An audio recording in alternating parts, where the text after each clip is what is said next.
afternoon and welcome to another edition of the Sports Box, where the only opinion that matters is right here. I am Mike Aletta, a.k.a. Hamilton Mike. Brian, the Ranger Retard, is on assignment. Today's episode, we're going to focus a little bit on Jacksonville Jaguars, the Gus Bradley firing. It was a few days ago, but still want to get a little more perspective of it. People out there have been asking, what happened? How did it go wrong? Where do they go from here? A struggling franchise like Jacksonville is. But on the line to help us out today is our Jacksonville Jaguar affiliate and the guy we'd love to have on. We just wish Jacksonville was a little bit better. We'd get him on a little more. Let's bring him on. Princeton Joshway. Princeton, welcome to the show. How you doing, Mike? How you doing today? Great. Holidays. Great. You too, man. You and all your family. Thanks for coming on. We're going to talk a little bit about Gus Bradley. Here's a guy who had big intentions to come down to Jacksonville, big defensive guy.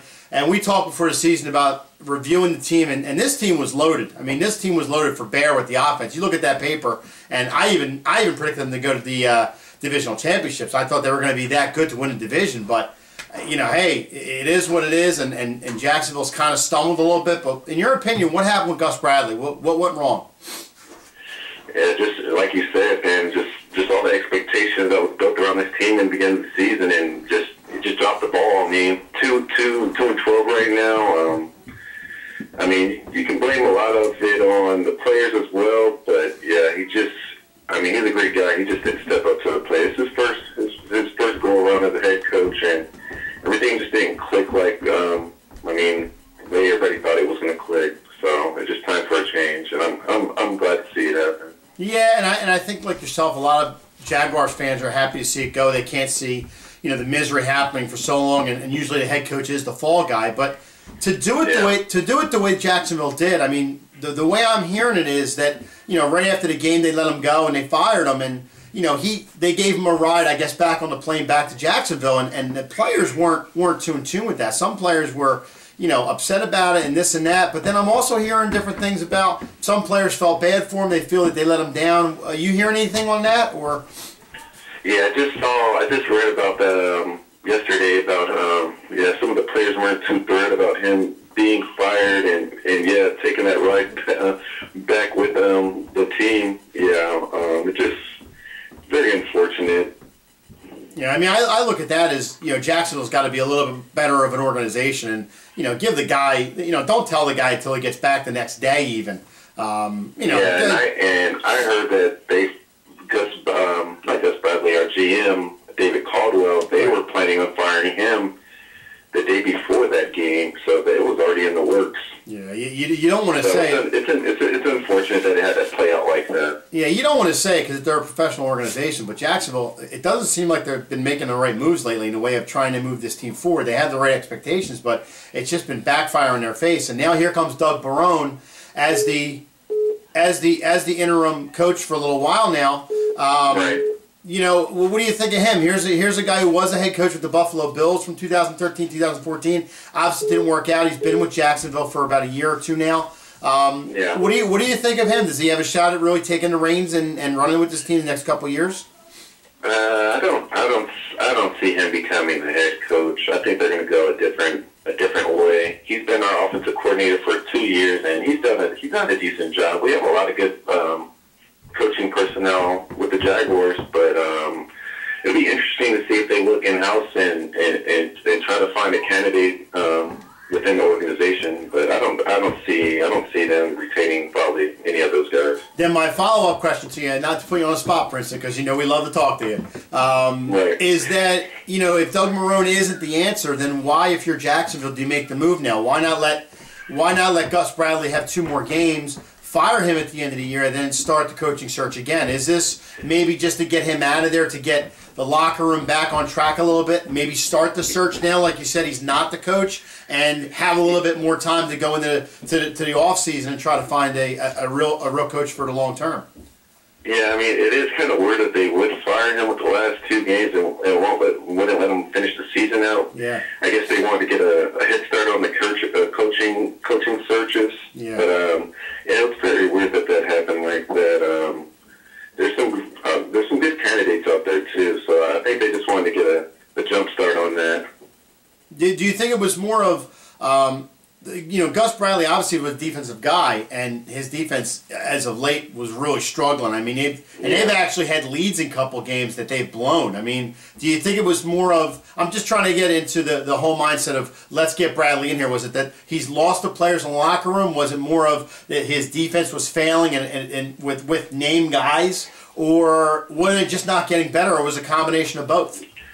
I mean, I think the defense hasn't. They weren't entirely too bad. I think it fell more on the offense, just not generating enough points, and guys just not living up to expectations. I thought the defense did okay for the most part, besides not generating enough turnovers. But I mean, it's just so many directions you can just look at it and point the finger. Yeah, I mean, if you look, like you say, you look at the offense. You got Blake Bortles back there. We talked about, where do we go with him?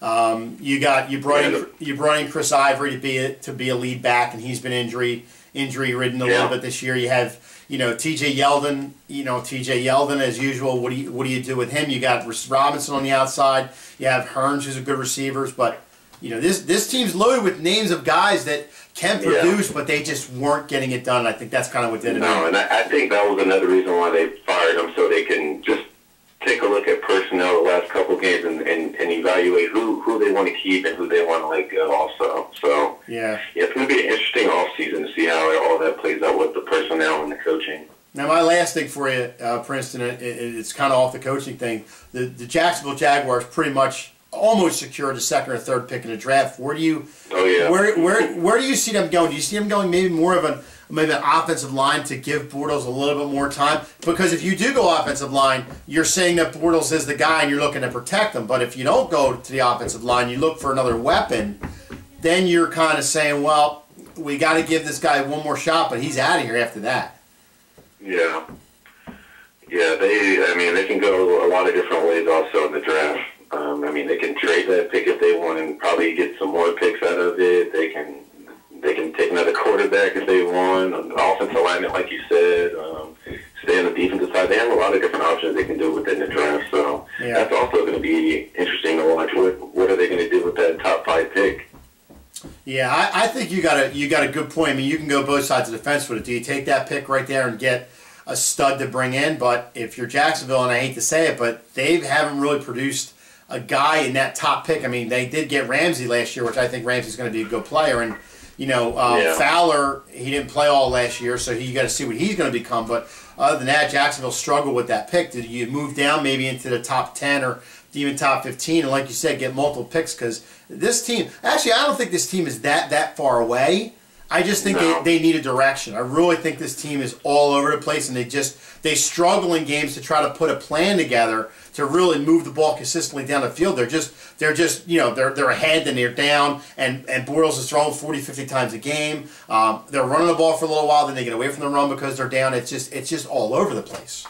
Yeah, and even I wanted to jump back to what you were talking about with even the personnel, the free agents that we brought in. None of them have lived up to the hype. Julius Thomas he's been hit or miss games, and some of the defensive guys we brought in, Tayshaun Gibson, he's done all right. Malik Jackson, the defensive end from the Broncos we brought in, he was okay. So we brought in a lot of guys that were supposed to step up, and they didn't really do too much either. Yeah.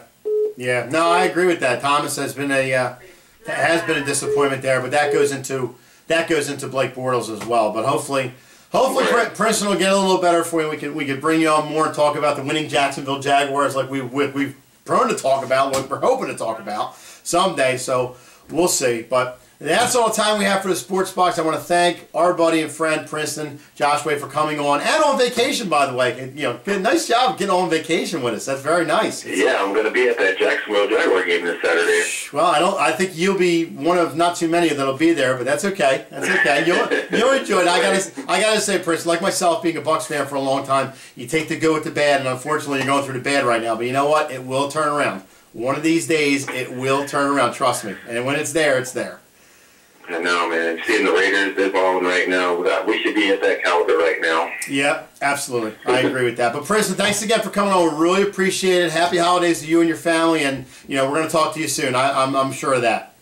Thank you. You too. You got it. Have a great holiday. You got it, Princeton. And remember, at the Sports Box, the only opinion that matters, still right here. You can catch us on Twitter, Facebook. We're everywhere. All you got to do is go to YouTube, subscribe, hit that subscribe button. You get new content all the time. But check out the Sports Box at Sports Box Show on Twitter and our Facebook page. So remember, at the Sports Box, the only opinion that matters is right here. Thanks for watching, folks. See you.